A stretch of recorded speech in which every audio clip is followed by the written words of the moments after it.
Hello, welcome back to my channel. I am Amber from Amber's Books and More, and today I have my first readathon TBR. So for my first readathon, I decided to go with the FemPowerAthon. I will link all of the information to the Twitter page and anything else that pertains to this readathon down in the description bar below. So definitely check out Taylicious. She's the way that I found the FemPowerAthon. Her video gives all the information on all the challenges and everybody that's going to be involved. So there are 8 challenges. I will be reading 5 books, but I will sort of be hitting 6 challenges because one of the books I'm reading will go for 2 of the challenges. I will leave a list of all 8 challenges below, and that way you can see what they are and see which ones I'm not doing, and see if you want to read along as well. You should totally try out FemPowerAthon. I think it will be awesome. I'm being a little ambitious for my first readathon, especially considering that it's only 1 week and I have classes that actually start on the 20th, and so I will have classes at the same time. But I'm also on vacation, so I will be home more to be able to read. So I'm hoping that I can hit all 5. I don't know if I can. A lot of these books are not super large books, so I may be able to get that. So let's go ahead and get started, and I will tell you the challenges and the books that I plan to read that match that challenge. Okay, so challenge number 1 is a woman in a position of power. So for this one, I'm going to read The Archived by Victoria Schwab. So this book is about when you die, you basically leave all your memories into like a picture that can be read by certain people. And there's one person that is the keeper of all of these memories and all of these people. And so the main character is Mackenzie, and she is in charge of this, and that to me is a pretty high position of power, of being in charge of all of the dead's memories and all of the dead people. Basically, she's a keeper. So this is the book that I plan to read for a book with a woman in position of power. So the next challenge is a woman of color. And for this one, I don't have a physical copy. I'm going to be reading this one on audiobook, and so I will put a picture of it somewhere on the screen. And that I'm going to read The Hate You Give by Angie Thomas.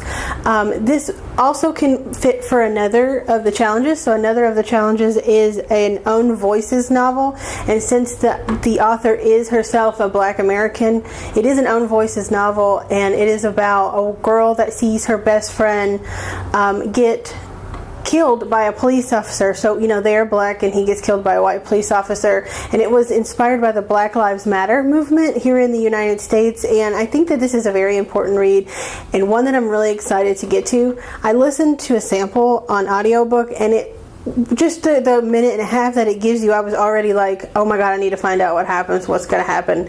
So I'm definitely excited to read this one for a woman of color and an Own Voices novel. So the next challenge is a woman with mental illness, and so for this one I'm going to read The Unbecoming of Mara Dyer by Michelle Hodgkin, and this is about a girl that wakes up in a hospital with no memory of how she got there, and it is prominently about how her and the male main character both have some sort of mental illness.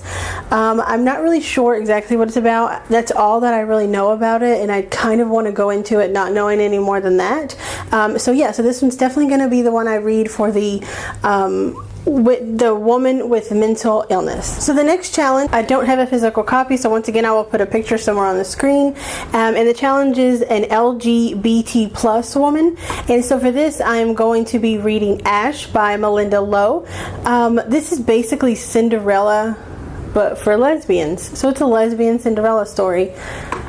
That sounds entirely awesome to me. I cannot wait to read this. It has such good reviews, and it just sounds really intriguing and a different way to look at a Cinderella story, as if it's 2 women, and that is, I can't wait. That one's going to be awesome. Okay, so the last book that I'm going to read, I also don't have a physical copy because I'm going to be reading it on Kindle.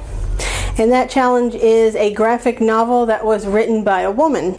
So I don't have a physical copy of this because I'm going to be reading it on Kindle, but it is Anya's Ghost by Vera Broskal, and it looks like a really nice Neil Gaiman type of graphic novel. I'll definitely have a picture of this here as well, and I'm really excited to read this one because I've gotten more into graphic novels recently, and I've been really enjoying the ones that I've read so far, and so I'm definitely looking forward to reading one that is by just an awesome woman, and it is awesomely written and drawn. And yeah, so I definitely am going to get to that one during this readathon. Okay, so that is all I have for you. Those are the 5 books I'm going to be reading during FemPowerAthon. It starts on the 19th of March and it ends on the 26th of March, so it's from this Sunday to the next Sunday. So I'm really excited to really buckle down and get these books read for this, and it means so much to me to finally join a readathon and having it be about just feminine power and about how women are just awesome and basically run the world. So yeah, let me know if you're going to be doing FemPowerAthon. What are you going to be reading? Check out the challenges in the description box, and even if you're not going to be joining FemPowerAthon, which books would you read for these challenges? Let me know. And yeah, if you like this video, please give me a thumbs up. That really helps me out a lot. And if you're not subscribed, you can go ahead and hit the picture of me here that will show up in a second. And you can subscribe to my channels because I make new videos every Monday, Wednesday, and Friday. And sometimes I sprinkle some extras in there in the middle. This weekend I will be having a review going up for A Conjuring of Light by V.E. Schwab. So definitely check that out. And yeah, so have a nice day wherever you are. Love ya. Bye.